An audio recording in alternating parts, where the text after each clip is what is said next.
Hi guys and welcome back to the channel Deepak Yadav Education. Welcome to the daily current affairs of 13th of March 2022. तो guys आज है तारीख 13 मार्च 2022 और है Sunday. आज की तारीख से जितने भी मोस्ट इंपॉर्टेंट करंट अफेयर्स बनेंगे उन सभी करंट अफेयर्स को हम लोग डिटेल में डिस्कस करेंगे। तो चलो शुभारंभ करते हैं, बट उससे पहले मैं आप लोगों को बता दूं, जैसा कि आज संडे है, संडे में हम लोग कोई भी नया करंट अफेयर का डिस्कशन नहीं करते हैं।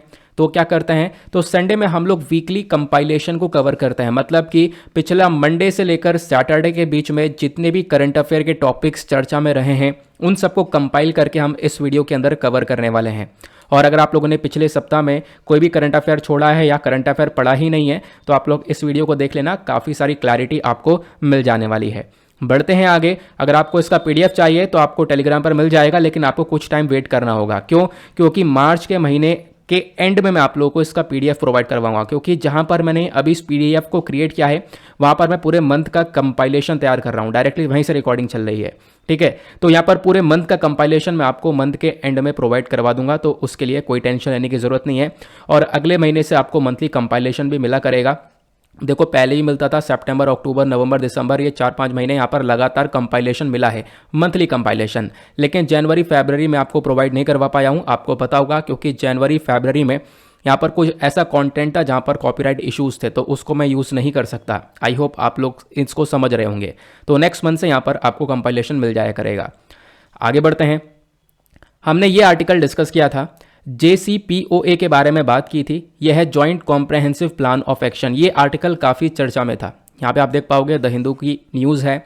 न्यूज़ क्या है आप लोग यहाँ पर नीचे देख पा रहे होंगे। जो डिप्लोमेट्स हैं ईरान से और दुनिया भर से यहाँ पर काफ़ी सारे लोग थे, उन सब को वापस से बुलाया गया था वीना के अंदर। वीना ऑस्ट्रिया की कैपिटल है, ऑस्ट्रेलिया की नहीं, ऑस्ट्रिया की कैपिटल है। वहाँ पर ये सब गए थे, बैठ के डिस्कशन हुआ था। डिस्कशन किस चीज़ को लेकर हुआ था कि ईरान न्यूक्लियर डील को वापस से रिवाइव कर दिया जाए, ठीक है। अब ये डील क्या थी मैं आपको सब कुछ एक एक करके समझाता हूँ डिटेल से, बस खाली आप लोग सुनते हुए चलना। देखो, 2015 में ये डील हुई थी। इस डील के 3 नाम है। पहली चीज़ तो ये ध्यान रखना, एक है joint comprehensive plan of action, पहला नाम तो ये हो गया। दूसरा नाम क्या है, इसको P5+1 के नाम से भी जानते हैं। परमानेंट 5 के अंदर कौन कौन सी कंट्रीज हैं? China, France, Russia, UK, US.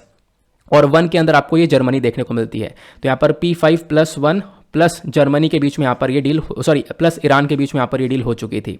तो 2 नाम तो आपको पता चल गए, JCPOA प्लस P5+1। और तीसरा नाम, इसको हम खुद ईरान न्यूक्लियर डील के नाम से जानते हैं, जहाँ पर ईरान के ऊपर रिस्ट्रिक्शंस लगाई जाती हैं कि ईरान यूरेनियम का एनरिचमेंट नहीं करेगा। आगे हम लोग इसको थोड़ा सा डिटेल से समझते हैं। अब मेन मुद्दे पर आते हैं, एक एक करके बस खाली चीज़ों को सुनते चलना, मैं आप लोगों को यहाँ पर बता रहा हूँ। देखो, हुआ क्या था, 2015 से पहले की बात है। 2015 से पहले क्या हुआ था, ईरान जो है ना सीक्रेटली न्यूक्लियर वेपन्स के ऊपर काम कर रहा था, सीक्रेटली। और ये बात यूएस को पता चलती है, ईरान के आसपास वाली कंट्रीज़ को पता चलती है, जो इजराइल है उसको पता चलती है, सऊदी अरेबिया को पता चलती है। इजराइल, सऊदी अरेबिया यहाँ पर यूएस के ऊपर जोर डालते हैं कहीं ईरान जो है एक न्यूक्लियर वेपन कंट्री ना बन जाए। इन सब चीज़ों को देखते हुए यूएस क्या करता है, ईरान के ऊपर रिस्ट्रिक्शंस लगा देता है, ठीक है। इसके ऊपर यहाँ पर काफ़ी सारे रिस्ट्रिक्शन लग गया और साथ ही साथ सैंक्शन लगा देता है कि यहाँ पर इसको ये काम रोकना होगा। अब सैंक्शन लगने की वजह से ईरान की हालत काफ़ी बुरी हो जाती है, इकोनॉमिक एक्टिविटीज़ वगैरह बिल्कुल शट डाउन हो जाती हैं कंट्री के अंदर। तो मैंने आपको बताया 2015 से पहले की ये सारी कहानी थी। तब ईरान को पता चला कि हाँ यार सिचुएशन ऐसे चल नहीं रही है, तो उसके बाद फाइनली यहाँ पर ईरान सोचता है कि एक डील कर लेते हैं। देन उसके बाद 2015 में ये डील होती है। इस डील के अंदर ईरान एक साइड हो गया और बाकी P5+1 कंट्रीज़ एक साइड हो गई। कौन कौन सी ये कंट्रीज़ मैंने अभी आप लोगों को बता दिया। इन कंट्रीज़ के बीच में डील होती है। अब ये कंट्रीज़ यहाँ पर रखती मुद्दा यह है कि ईरान जो है वो यूरेनियम का एनरिचमेंट नहीं करेगा, क्योंकि यूरेनियम का एनरिचमेंट करने के बाद ही हम लोग न्यूक्लियर वेपन्स की तरफ बढ़ सकते हैं आगे, ठीक है। तो यहाँ पर ईरान के ऊपर ये रोक लगा दी गई। देखो, लिमिटेड अमाउंट में जहाँ पर इलेक्ट्रिसिटी वगैरह के लिए यूज़ कर पाएगा, ये चीज़ें तो अलाउ कर दी गई थी। मतलब एक लिमिटेड अमाउंट में यूज़ कर सकता है, बट उस लिमिट को क्रॉस नहीं कर सकता, ठीक है। ये यहाँ पर इस प्रकार से डील हो जाती है। ईरान भी रेडी हो जाता है कि हाँ ठीक है चलो डील हो गई। उस समय 2015 में बराक ओबामा का समय हुआ करता था, यूएसए के प्रेसिडेंट हुआ करते थे बराक ओबामा, ठीक है। तो यहाँ पर क्या हुआ, उस समय डील पूरी तरह से हो गई।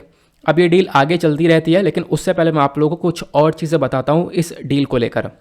यहाँ पर क्या हुआ था, इन कंट्रीज़ के बीच में ये डील हुई थी। इनको आप देख सकते हो, इधर आपको यूएस देखने को मिल जाएगा, इधर ईरान है, इधर चाइना, यूके, रशिया, फ्रांस। तो ये तो परमानेंट 5 कंट्री हो गई, +1 में जर्मनी हो गई, और इधर आपको बीच में ईरान देखने को मिल जाएगा। अब यहाँ पर कुछ बातें ध्यान से सुनना। यहाँ पर इजराइल का भी एक बहुत बड़ा रोल देखने को मिलेगा। इजराइल का क्या रोल है? इजराइल आपको यहाँ पर देखने को मिल जाता है वर्ल्ड मैप में, जब आप लोग देखोगे तो इजराइल और ईरान के रिलेशन अपने आप में काफ़ी ख़राब देखने को मिलेंगे। देखोगे इजराइल ये है ना, इजराइल के बराबर में आपको यहाँ पर ईरान देखने को मिल जाएगा। हुआ क्या था, एक समय पे ईरान के एक लीडर हुआ करते थे, उन्होंने एक स्टेटमेंट दे दिया कि इजराइल को हमें मैप से हटा देना चाहिए, मैप से यहाँ पर मिटा देना चाहिए। बाद में यहाँ पर उन्होंने बोला कि मेरे मुंह से ऐसे निकल गया, मतलब कुछ स्लिप ऑफ टंग हो गया था, इस प्रकार से बाद में उन्होंने उस चीज़ को करेक्ट किया। बट इसराइल को पता चल चुका था कि ईरान यहाँ पर मेरे अगेंस्ट में बैठा पड़ा है, तो इसराइल ने भी यहाँ पर बहुत जोर डाला कि ईरान न्यूक्लियर वेपन्स ना बना पाए, क्योंकि न्यूक्लियर वेपन बनाएगा तो सबसे बड़ी बात इसराइल को सबसे बड़ा खतरा बैठ जाएगा। उसके बाद यहाँ पर आता है सऊदी अरेबिया। इधर आपको ईरान देखने को मिल जाएगा, नीचे आपको यहाँ पर सऊदी अरेबिया देखने को मिल जाएगा।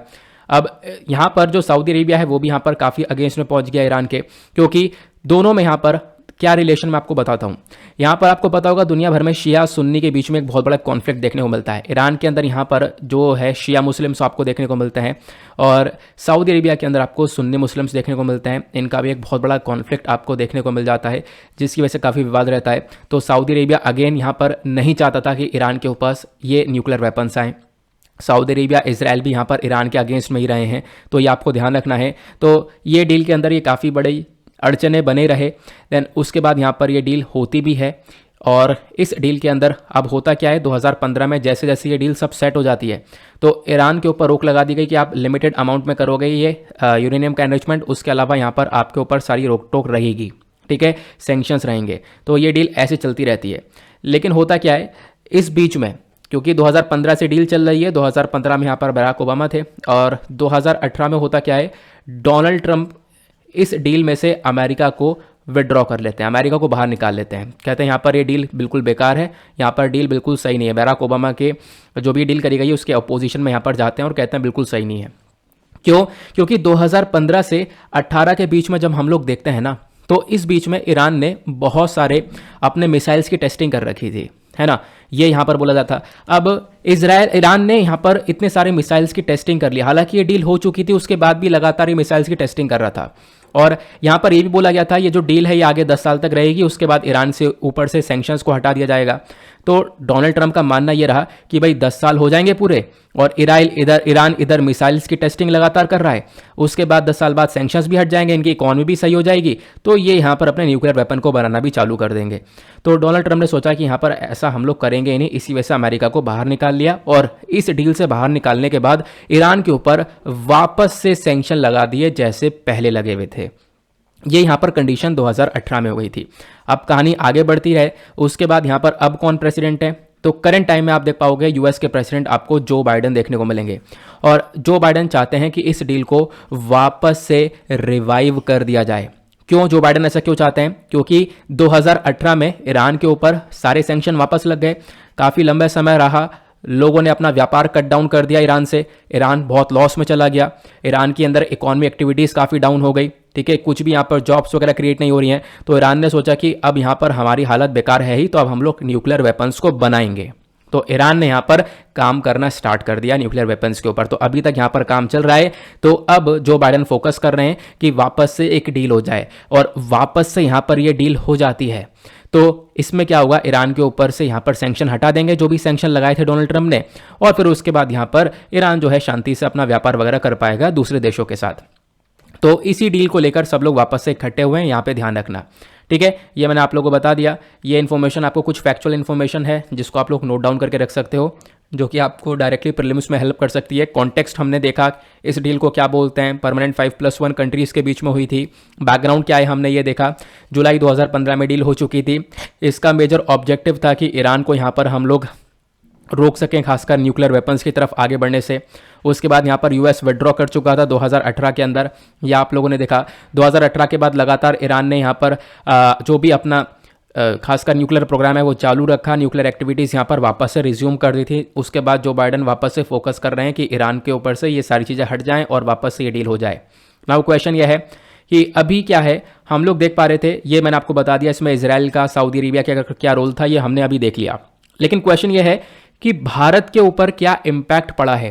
देखो ये जो डील है, जब ईरान के ऊपर सैंक्शन लगे तो भारत के ऊपर क्या इम्पैक्ट पड़ा, प्लस अब भी यहाँ पर ये डील हो जाती है, जो बाइडन ईरान के ऊपर से सैंक्शंस को हटा लेते हैं, तो उसके बाद भारत के ऊपर क्या इम्पैक्ट पड़ेगा, तो यहाँ पर भारत को काफ़ी फ़ायदा मिलेगा अगर ईरान के ऊपर से सैंक्शंस हट जाते हैं, तो ये डील हो जाती है। तो कैसे, तो ये देखो, अगर जो बाइडन के थ्रू डील हो जाती है, सैंक्शंस ईरान के ऊपर से हट जाते हैं, तो ईरान के अंदर एक चाबार पोर्ट है जो कि भारत ने डेवलप कर रखा है। ये आप देख पाओगे, इंडिया का मैप हुआ, इधर आपको यहाँ पर ईरान देखने को मिलेगा, इधर चाबार पोर्ट है। इस पोर्ट को यहाँ पर ओन करता है कौन, इंडिया। इंडिया ने यहाँ पर इस पोर्ट को डेवलप किया हुआ है। अब ईरान के ऊपर रिस्ट्रिक्शंस की वजह से हम लोग इसका भी प्रॉपरली यूज़ नहीं कर पा रहे हैं, तो ईरान के ऊपर सैंक्शन हटेंगे तो हम इसका प्रॉपर यूज़ कर पाएंगे, ये हमें फ़ायदा मिलेगा। दूसरा सबसे बड़ा फ़ायदा हम लोगों को यहाँ पर क्या मिलने वाला है, सबसे बड़ी बात तेल का, क्रूड ऑयल। देखो, ईरान बहुत सारा कच्चा तेल बनाता है, लेकिन 2015 में जैसे सैंक्शन लगे तो भारत ने भी यहाँ पर व्यापार वगैरह पूरी तरह से कट डाउन कर दिया था ईरान के साथ। हम लोग यहाँ पर तेल वगैरह नहीं खरीद रहे हैं, तो अब क्या होगा, हम लोग तेल वगैरह भी अच्छे से खरीद पाएंगे। ठीक है, उसके बाद यहाँ पर आपको एक ये देखने को मिलेगा, ये तो चाबार पोर्ट जो भारत ने डेवलप किया, इसके बराबर में ग्वादर पोर्ट आपको देखने को मिलेगा। इस पोर्ट को यहाँ पर चाइना ने डेवलप कर रखा है पाकिस्तान में, और इसी के थ्रू सीपैक कॉरिडोर निकाल रखा है, ये आपको पता होगा। अब अगर हम लोग बात करें तो यहाँ पर चाइना आकर बैठा पड़ा है, तो चाइना को टैकल करने के लिए भी हम लोग को एक पोर्ट चाहिए। यहाँ पर अगेन हम लोग को ये हेल्प मिलने वाली है। प्लस उसके बाद यहाँ पर एक चीज़ और देखने को मिलती है, वो है INSTC। INSTC क्या है, तो वो है international north south transit corridor. इसका मतलब क्या है, अगर हम लोग ये वाला मैप देखें तो भारत डायरेक्टली रशिया से कनेक्ट होता है इस वाले कॉरिडोर के माध्यम से। ये वाला कॉरिडोर डायरेक्टली ऐसे जाता है, लेकिन बीच में ये जो कॉरिडोर है ये ईरान के माध्यम से निकलता है, ईरान के थ्रू निकलता है। तो ईरान के ऊपर सैंक्शन लगे पड़े हैं, इसकी वजह से हम यहाँ पर इसको लेकर भी काम नहीं कर पा रहे हैं। तो क्या होगा, अब यहाँ पर आप देख पाओगे सैंक्शन हट जाएंगे तो एक कॉरिडोर भी वर्किंग में आ जाएगा। यहाँ से डायरेक्टली इंडिया से हमारी कनेक्टिविटी हो जाएगी मॉस्को रशिया तक, फिर उसके बाद सेंट पीटर्सबर्ग, देन उसके बाद यहाँ पर वापस से हम लोग मुंबई तक आ सकते हैं, बाल्टिक सी, नॉर्थ सी, उसके बाद यहाँ पर घूम के हुए मेडिटेरियन सी से इधर सुएज कैनाल से निकल कर, देन उसके बाद यहाँ पर रेड सी से निकल कर वापस इंडिया में आ सकते हैं। क्लियर हुआ? आई होप आपको सारी इन्फॉर्मेशन यहाँ पर मिल चुकी है। चलो आते हैं नेक्स्ट आर्टिकल की तरफ। अगला आर्टिकल हमने डिस्कस किया था दुगोंग कंजर्वेशन रिजर्व को लेकर। देखो डाउन टू अर्थ का आर्टिकल है। हुआ क्या है, अभी तमिलनाडु ने डिसीजन लिया है कि एक दुगोंग रिजर्व बनाया जाएगा।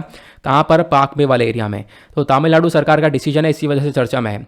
कहाँ पर? पाक बे वाला एरिया आपको यहाँ पर देखने को मिलेगा, इस वाले एरिया में इस रिजर्व को बनाया जाएगा। लेकिन कुछ खास बातें हैं, ध्यान से बस खाली सुनते चलना। खास बातें यहाँ पर क्या होने वाली हैं कि देखो ये हम लोग ऐसा पहला, इंडिया का पहला दुगोंग कंजर्वेशन रिजर्व बना रहे हैं। ठीक है, भारत का पहला रिजर्व बनना है ये। अब बात करें दुगोंग होता क्या है, तो दुगोंग को हम लोग सी काऊ भी के नाम से भी जानते हैं, मतलब इसको समुद्री गाय के नाम से भी जाना जाता है। यह ध्यान रखना, एक हर्बीवोरस एनिमल है, मतलब प्लांट्स यानी फूल पत्तियां खाने वाला यहाँ पर ये जानवर आपको देखने को मिलेगा। और उसके बाद बताया गया मैरीन सिस्टम के लिए एक बहुत इंपॉर्टेंट पार्ट हमारे लिए माना जाता है। इसके डिस्ट्रीब्यूशन के बारे में बात करें तो कहाँ कहाँ पर पाया जाता है, तो Gulf of Mannar, Gulf of Kutch, Palk Bay, Andaman and Nicobar island. ये वाला मैप देखो, एक सेकंड यार, मैंने एक मैप लगा रखा था, कहाँ गया? चलो कोई बात नहीं, यहाँ पर आप देख पाओगे ये हुआ गल्फ ऑफ मन्नर, उधर आप गुजरात के नीचे देख पाओगे जो कच्छ वाला रीजन हुआ।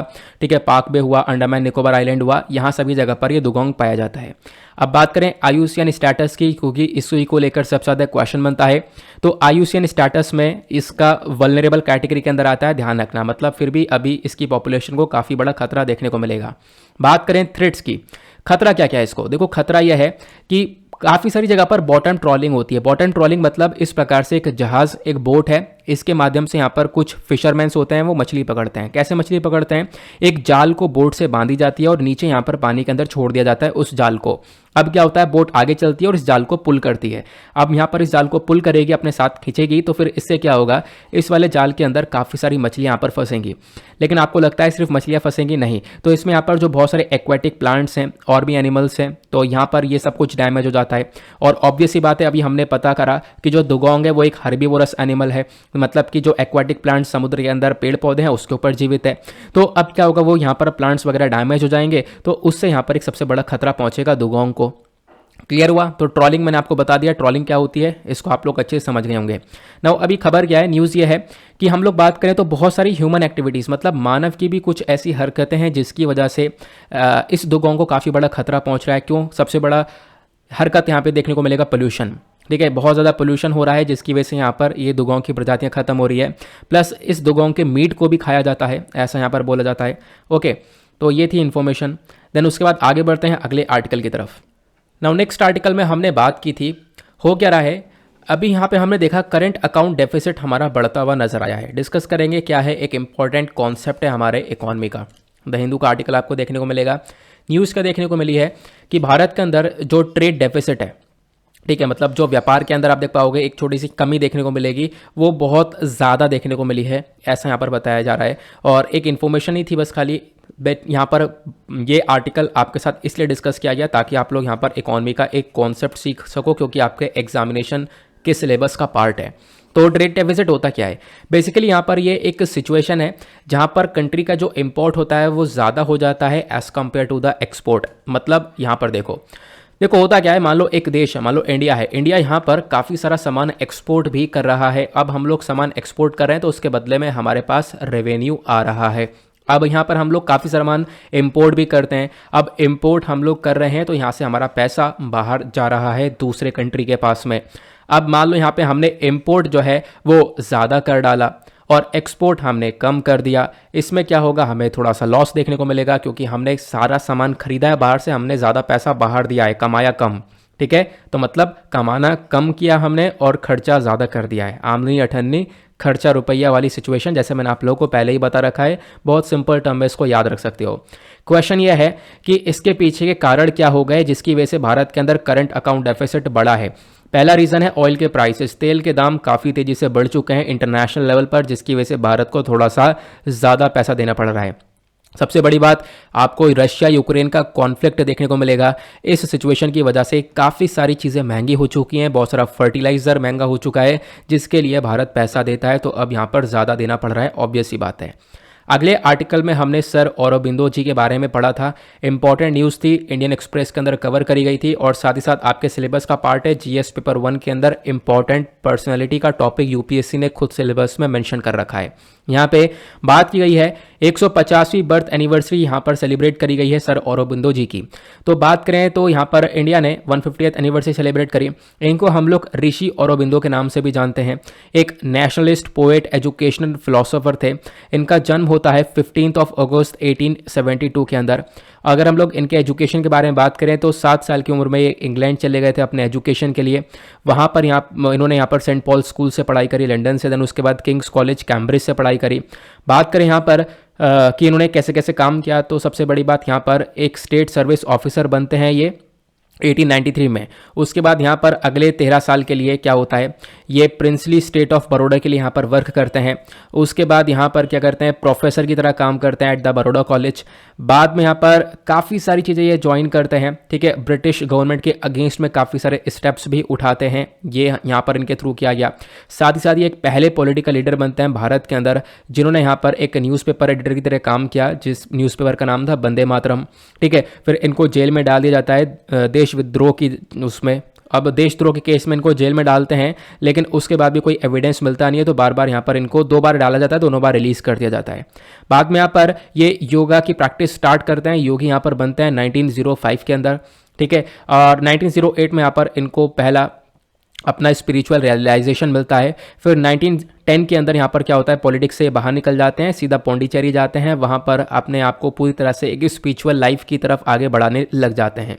ठीक है, हम इनके काम के बारे में बात करें तो यहाँ पर इन्होंने काफ़ी कुछ लिखा है। इम्पॉर्टेंट मैगजीन है एक जिसका नाम है आर्या, इसको पब्लिश किया गया था 1914 में इनके थ्रू। और उसके बाद यहाँ पर लास्ट में इनकी डेथ होती है लगभग 5 दिसंबर 1950 में। ये इन्फॉर्मेशन ध्यान रखना। अगला आर्टिकल चर्चा में था national commission for protection of child rights. ठीक है, यहाँ पे आप देख पाओगे पीआईबी की न्यूज़ है। हुआ क्या है, एनसीपीसीआर क्यों चर्चा में था, क्योंकि एनसीपीसीआर का अभी यहाँ पर रिसेंटली 17वां फाउंडेशनल डे सेलिब्रेट किया गया। तो एनसीपीसीआर के बारे में जान लो, प्रीलिम्स के पॉइंट ऑफ व्यू से इंपॉर्टेंट है। एनसीपीसीआर को सेटअप किया गया था मार्च 2007 में under the commissions for protection of child right act 2005। इस एक्ट के अंडर में इस बॉडी को बनाया गया।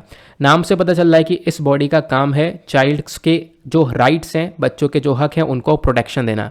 एनसीपीसीआर एक स्टैट्यूटरी बॉडी है जो कि एक एक्ट के माध्यम से बनी है और ministry of women and child development के अंडर में आती है। इसकी डेफिनेशन के बारे में बात करें तो यहाँ पर इस पूरे के पूरे एक्ट के अंदर एक डेफिनेशन दी है, उसमें बताया गया बच्चा कौन है। जिसकी उम्र 0 से 18 ईयर्स है वो यहाँ पर चाइल्ड की कैटेगरी के अंदर आता है। नाउ बात करें इस एनसीपीसीआर बॉडी के बारे में, तो इस कमीशन के अंदर यहाँ पर इस पूरे बॉडी के अंदर एक चेयरपर्सन होता है और 6 मेंबर्स होते हैं। इन मेंबर्स को अपॉइंट करती है सेंट्रल गवर्नमेंट हमारी 3 साल के लिए। जो मैक्सिमम एज होती है कमीशन, जो भी यहाँ पर चेयरमैन होता है, उस चेयरमैन के लिए जो मैक्सिमम एज होती है वो होती है 65 ईयर्स, और बाकी सारे मेंबर्स के लिए मैक्सिमम एज होती है 60 ईयर्स, 60 साल। क्लियर हुआ? आगे चलते हैं। नेक्स्ट आर्टिकल में हमने डिस्कस किया था Haryana prevention of unlawful conversion of religion bill 2022। तो यहाँ पर रिसेंटली काफ़ी चर्चा में था। हुआ क्या, हरियाणा की असेंबली के अंदर ये एंटी कन्वर्जन बिल को टेबल किया गया, काफ़ी इंट्रोड्यूस किया गया, जिसको लेकर काफ़ी प्रोटेस्ट वगैरह भी देखने को मिला। नाम से पता चल रहा है कि एक एंटी कन्वर्जन बिल है, मतलब कि यहाँ पर कोई एक व्यक्ति फोर्सफुली यहाँ पर किसी दूसरे व्यक्ति के रिलीजन को चेंज करवाता है, तो यहाँ पर वो चीज़ें अगेंस्ट में है इस बिल के, उस चीज़ को रोकने का काम करता है ये बिल। ठीक है, तो हरियाणा सरकार ने इसको इंट्रोड्यूस किया। इस बिल का सेक्शन 3 क्या बोलता है? सेक्शन 3 यहाँ पर बोलता है कि कोई भी व्यक्ति किसी दूसरे व्यक्ति को, ध्यान सुनना, किसी दूसरे व्यक्ति को ज़बरदस्ती फोर्सफुली मिसरिप्रेजेंटेशन के थ्रू, डरा धमका कर, बहला फुसला कर, फ्रॉड तरीके से, कैसे, इन सारे तरीके से यहाँ पर किसी भी व्यक्ति के धर्म को चेंज नहीं किया जा सकता।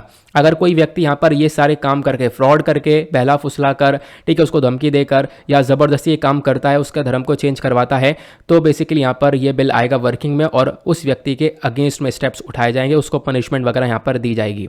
लेकिन ध्यान से सुनना, इसमें सिर्फ इन वर्ड्स को ध्यान रखना, फोर्सफुली, मिसरिप्रेजेंटेशन, थ्रेट, कोवर्जन, एलोरमेंट, ठीक है, तो ये सारी बातें ध्यान रखना। ठीक है, क्योंकि ये सब चीज़ें इंपॉर्टेंट है। क्योंकि यहाँ पर क्या होगा, अगर एक व्यक्ति अपने खुद की मर्जी से अपने रिलीजन को चेंज करना चाहता है तो वो उसको कन्वर्ट कर सकता है, उसमें कोई दिक्कत नहीं है। लेकिन अगर कोई दूसरा व्यक्ति उसको ज़बरदस्ती काम करवा रहा है, बहला फुसला कर करवा रहा है, तो वो चीज़ें यहाँ पर रोकी जाएंगी। क्लियर हुआ? तो ये बताया गया। बाकी यहाँ पर और क्या बोला गया, इस प्रकार के जो बिल्स हैं वो आपको उत्तर प्रदेश, मध्य प्रदेश और हिमाचल प्रदेश के अंदर भी देखने को मिल जाता है। ठीक है, उसके बाद अगर हम लोग देखें तो इंडिया के अंदर अगर हम लोग देखें रिलीजन को लेकर क्या क्या कॉन्स्टिट्यूशन में लिखा हुआ है, तो फ्रीडम ऑफ रिलीजन की बात करें भारत के अंदर तो वो एक फंडामेंटल राइट है, आपको पूरा हक है अपने रिलीजन को परफॉर्म करने का। एग्जैक्टली आर्टिकल 25 तो ये बोलता है कि जितने भी पर्सनस हैं उनके साथ, उन सब के पास पूरा हक है कि अपने वो जो रिलीजन है उसको फ्रीली प्रोफेस कर सकें, प्रैक्टिस कर सकें और उसका प्रचार भी कर सकें, उनके पास पूरा हक है। लेकिन ध्यान रखना, कोई भी ज़बरदस्ती तरीके से यहाँ पर किसी को कन्वर्जन किया जाएगा तो वो चीज़ें यहाँ पर अभी भी ये चीज़ें प्रोवाइड नहीं करवाई गई हैं, तो आप ज़बरदस्ती किसी का कन्वर्जन नहीं करवा सकते। आर्टिकल 26 ये भी यहाँ पर ये देख पाओगे, बोलता है कि जितने भी यहाँ पर कम्युनिटीज़ हैं वो अपने जो मैटर्स ऑफ रिलीजन है वो खुद यहाँ पर उसको मैनेज कर सकती हैं। देन उसके बाद भारत के संविधान का जो प्रियम्बल है इसको अमेंड किया गया था 1976 में और उसमें एक वर्ड ऐड कर दिया गया था सेकुलर स्टेट। सेकुलर मतलब यहाँ पर भारत के अंदर सभी यहाँ पर धर्म के लोग एक साथ रहते हैं, इसको हम लोग सेकुलरिज्म भी बोलते हैं। जो हर एक सिटीजन है इंडिया का उसके पास पूरा हक है कि अपने रिलीजन को वो प्रैक्टिस कर सकता है, उसको प्रमोट कर सकता है, उसका प्रचार भी कर सकता है। क्लियर हुआ?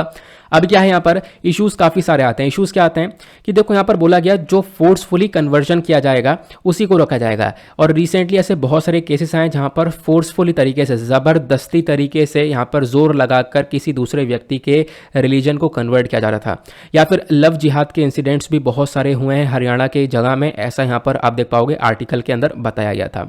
ठीक है, ये क्लियर हुआ? और उसके बाद बताया गया है अगर कोई ज़बरदस्ती होता है तो ऑब्वियस ही बात है आपके जो भी फंडामेंटल राइट्स उसका वॉयलेशन हो रहा है।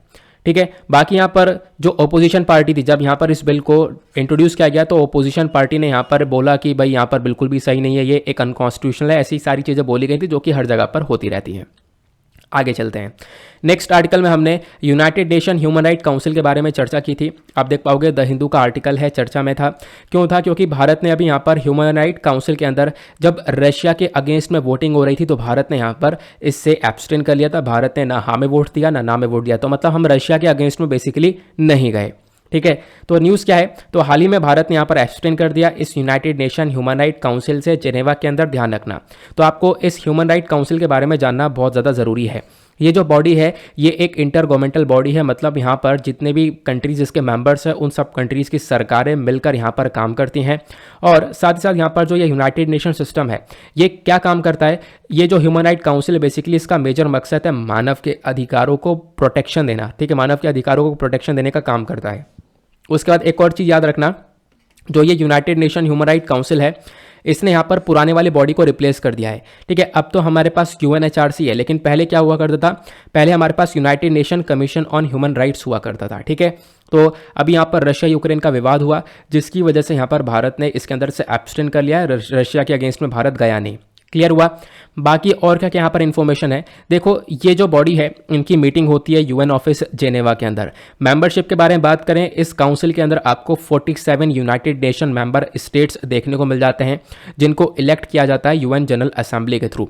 अगर हम ओवरऑल दुनिया भर से बात करें तो अफ्रीका की साइड से 13 सीट है इसके अंदर, एशिया की साइड से 13 सीट आपको देखने को मिलेंगे, अमेरिका और कैरिबियन स्टेट की साइड से 8 सीट देखने को मिलेंगी, वेस्टर्न यूरोप की साइड से आपको 7 सीट देखने को मिलेंगी, ईस्टर्न यूरोप की साइड से आपको 6 सीट्स देखने को मिल जाएंगी। टर्म्स की बात करें तो कोई भी मेंबर यहां पर जब इलेक्ट होता है तो वो बेसिकली 3 साल के इलेक्ट होता है। अब जैसे मान लो उनका साल पूरा हो गया, उनका मेंबरशिप पूरी हो गई, तो उसके बाद वो दोबारा री इलेक्ट नहीं हो सकते, मतलब तुरंत इमीडिएटली री इलेक्ट नहीं हो सकते, उसके लिए थोड़ा सा टाइम चाहिए होता है। फंडिंग की बात करें तो यहाँ पर सारी मेंबर स्टेट्स यहाँ पर फंडिंग देते हैं, बाकी यूएन का खुद का भी बजट होता है, उस बजट के हिसाब से यहाँ पर अलग अलग पर्टिकुलर बॉडी के लिए अलग अलग यहाँ पर फंडिंग दे दी जाती है। क्लियर हुआ। अगले आर्टिकल में हमने डिस्कस किया था स्टेट ऑफ इंडियाज एनवायरमेंट 2022 के बारे में, तो डाउन टू अर्थ का आर्टिकल है। हुआ क्या, यहाँ पे बोला गया कि एक रिपोर्ट आई है। ठीक है, अब यहाँ पर आप देख पाओगे centre for science and environment CSE ने रिलीज किया है state of India's environment report 2022। तो यहाँ पर सीएसई ने इस वाली रिपोर्ट को रिलीज किया, और ये जो रिपोर्ट है ये बेसिकली एक एनुअल पब्लिकेशन है, मतलब साल में ये रिपोर्ट आती है और क्लाइमेट चेंज को लेकर काफ़ी सारी इन्फॉर्मेशन देती है। तो अब की बार भी इस रिपोर्ट का मेजर फोकस था क्लाइमेट चेंज के ऊपर, कि लगातार क्लाइमेट चेंज हो रहा है, लगातार टेम्परेचर बढ़ रहा है, जिसकी वजह से बहुत सारे पेड़ पौधे बर्बाद हो रहे हैं, बहुत सारे जानवर मर रहे हैं और इंसान मर रहे हैं। तो ये सारा डेटा यहाँ पर इस रिपोर्ट ने दिया। जो सीएसई है, मतलब कि ये centre for scientist and environment, यहाँ पर देखने को मिलेगा ये एक पब्लिक इंटरेस्ट रिसर्च ऑर्गेनाइजेशन देखने को मिलेगा, जो कि न्यू दिल्ली के अंदर है। नाउ बात करें भारत को लेकर इस रिपोर्ट के अंदर क्या बताया गया। देखो, भारत की इकॉनमी को सबसे पहली बार यहाँ पर लेकर बातचीत की गई है। जो टारगेट है हमारी इकॉनमी के लिए वो हमारा है कि हम लोग जीडीपी को अपना बढ़ाएं, $4 ट्रिलियन तक की जीडीपी को कर दें 2022-23 तक। लेकिन हुआ क्या, 2020 तक जो हमारी इकॉनमी है वो सिर्फ और सिर्फ 2.48 ट्रिलियन तक पहुंची है, और अभी मतलब इम्पॉसिबल हम इस टारगेट को अचीव कर पाएं। क्यों? क्योंकि कोविड-19 पैंडेमिक आया, और साथ ही साथ यहाँ पर क्लाइमेट चेंज भी एक बहुत बड़ा रोल निभा रहा है, जिसकी वजह से हम अपनी इकॉनमी की तरफ आगे ग्रो नहीं कर पा रहे हैं। बाकी दूसरा सेक्टर यहाँ पर इस रिपोर्ट के अंदर बताया गया एम्प्लॉयमेंट को लेकर। अगर हम लोग टारगेट देखें तो हमारा टारगेट था कि हम लोग फीमेल लेबर पार्टिसिपेशन को बढ़ाएंगे, मतलब जो महिलाएं हैं उनको जॉब्स के अंदर पार्टिसिपेशन मिलेगा। लेकिन आज जो हमने टारगेट सेट किया था कि 30% तक हम ये काम कर पाएंगे 2022-23 तक, लेकिन वहां तक हम लोग अचीव नहीं कर पाए। उसके बाद हाउसिंग को लेकर बातचीत की गई थी कि हम लोग का टारगेट था हम लगभग 29.5 मिलियन घर बनाएंगे अंडर द प्रधानमंत्री आवास योजना, ताकि हम लोगों को घर दे सकें, लोगों के सर पे छत मिल सके। इसमें भी टारगेट हमारा पूरा अचीव नहीं हो पाया है, तो हर जगह पर हम लोग कहीं ना कहीं पीछे नजर आ रहे हैं, ऐसा इस रिपोर्ट ने बताया। अब ड्रिंकिंग वाटर को लेकर बात करें, मतलब पीने योग्य जो पानी होता है, अगेन यहाँ पर हमारा टारगेट था 2022-23 तक हम लोग एक सेफ पाइप ड्रिंकिंग वाटर सभी घर तक पहुंचाएं, लेकिन अभी तक सिर्फ 45% का टारगेट ये अचीव हो पाया है। फिर उसके बाद एग्रीकल्चर का सेक्टर आता है। यहाँ पे हमारा टारगेट था फार्मर्स की इनकम को डबल कर दें 2022 तक, लेकिन हुआ क्या, पहले फार्मर्स की इनकम 6,426 से उसको हमने अभी तक 10,218 कर दिया, मतलब अभी इसको हम डबल नहीं कर पाए हैं, ये बताया गया। साथ ही साथ लैंड रिकॉर्ड्स को डिजिटाइज करने के बारे में चर्चा की गई थी। यहाँ पर हमने काफ़ी सारे स्टेट्स के अंदर काफ़ी सारी जो ज़मीनों की इन्फॉर्मेशन है उसको डिजिटाइज कर दिया, ऑनलाइन पहुँचा दिया है, बट अभी जम्मू कश्मीर, लद्दाख, सिक्किम जैसे एरिया रह गए, यहाँ पर डिजिटाइजेशन नहीं हो पाया है। एयर पोल्यूशन के बारे में बात करें तो हमारा टारगेट था हम लोग पर्टिकुलेट मैटर, जो छोटे छोटे कंकड़ के टुकड़े होते हैं जो हमारी बॉडी के अंदर जाके हमको डैमेज करते हैं, तो उनको कम करने का हमारा मकसद था। लेकिन ये भी चीज़ें थोड़ा बहुत कोविड-19 की वजह से असर हुआ है, लेकिन जैसे जैसे चीज़ें वापस से सही हुई हैं, वापस से पोल्यूशन बढ़ चुका है। फिर सॉलिड वेस्ट मैनेजमेंट, मतलब जो कूड़ा करकट है उसको मैनेजमेंट करने के बारे में बात करें तो भारत अगेन यहाँ पर पीछे रह गया, हमारी जो प्रोग्रेस है वो काफ़ी पीछे है। उसके बाद मैनुअल स्कैवेंजिंग, मतलब जो लोग होते हैं जिनसे गटर वगैरह साफ करवाए जाते हैं, मैनुअल स्कैवेंजर्स होते हैं, हमारा टारगेट था कि हम इस स्कैवेंजिंग को खत्म कर दें पूरी तरह से, बहुत कम कर दें। लेकिन इंडिया के अंदर अभी भी लगभग आप कह सकते हो 66 से लेकर 67,000 के आसपास मैनुअल स्कैवेंजर्स देखने को मिल जाते हैं। फिर उसके बाद फॉरेस्ट कवर की बात करें तो हमारा टारगेट था हम लोग बहुत सारा जंगल एरिया कवर करने वाले, मतलब बहुत सारा जंगल बनाने वाले हैं, पेड़ पौधे इंक्रीज करने वाले हैं, बट यहाँ पर भी हमारा प्रॉपरली टारगेट अचीव नहीं हो पाया है। एनर्जी में हमारा फोकस था कि हम लोग 175 गीगावाट की रिन्यूएबल एनर्जी, मतलब कि सोलर और विंड एनर्जी, ये सब रिन्यूएबल एनर्जी है, ये जनरेट करेंगे। लेकिन यहाँ पर भी हमारा सिर्फ और सिर्फ 56% टारगेट अचीव हो पाया। तो मतलब भारत के अंदर जो भी टारगेट सेट करे गए थे वो हम प्रॉपर अचीव नहीं कर पाए हैं, वो सारी रिपोर्ट्स के अंदर बताया गया।